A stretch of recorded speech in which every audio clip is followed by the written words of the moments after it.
வணக்கம். அதாவது தென்காசி மாவட்டம் சங்கரன்கோவில் தனியார் பள்ளி வேன் சார் பதிவாளர் அலுவலகம் முன்பு உள்ள சாலையில் திரும்பும் போது வேனின் பின்பக்க டயர் சாலையோரம் இருந்த கழிவுநீர் ஓடையில் சிக்கியது. இதனை அடுத்து அங்கு இருந்தவர்கள் பள்ளி மாணவ மாணவிகள் பத்திரமாக வேனில் இருந்து இறக்கிவிடப்பட்டனர்.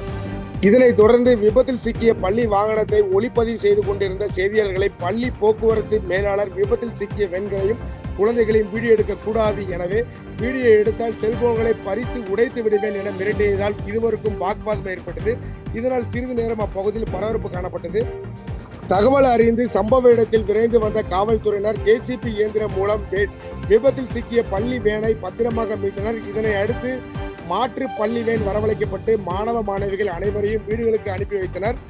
பள்ளி வாகனங்களை இயக்கக்கூடிய ஓட்டுநர்கள் தகுந்த முன் அனுபவம் இருக்க வேண்டும் என தமிழக அரசு உத்தரவு பிறப்பித்த போதும் சங்கரன்கோவில் பகுதியில் உள்ள தனியார் பள்ளியில் இயக்கப்படும் பள்ளி வாகனங்கள் அனைத்துமே அனுபவம் இல்லாத ஓட்டுநர்களை கொண்டு இயக்குவதால் இது போன்ற விபத்துகள் நடைபெறுவதும், எனவே வட்டார போக்குவரத்து அதிகாரி உடனடியாக ஆய்வு செய்து நடவடிக்கை மேற்கொள்ள வேண்டும் எனவும் சமூக ஆர்வலர்கள் மற்றும் பெற்றோர்கள் கோரிக்கை வைத்ததாக குறிப்பிடத்தக்கது.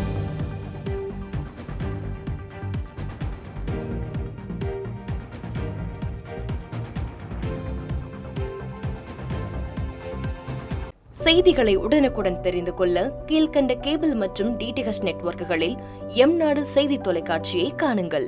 பாதகம் செய்பவரை கண்டால் நாம் பயம் கொள்ளலாகாது பாப்பா. மோதி மிதித்து விடு பாப்பா, அவர் முகத்தில் உமிழ்ந்து விடு பாப்பா. அண்மை செய்திகளை உடனுக்குடன் தெரிந்து கொள்ள இணைந்திருங்கள் எம்நாடு தொலைக்காட்சியுடன்.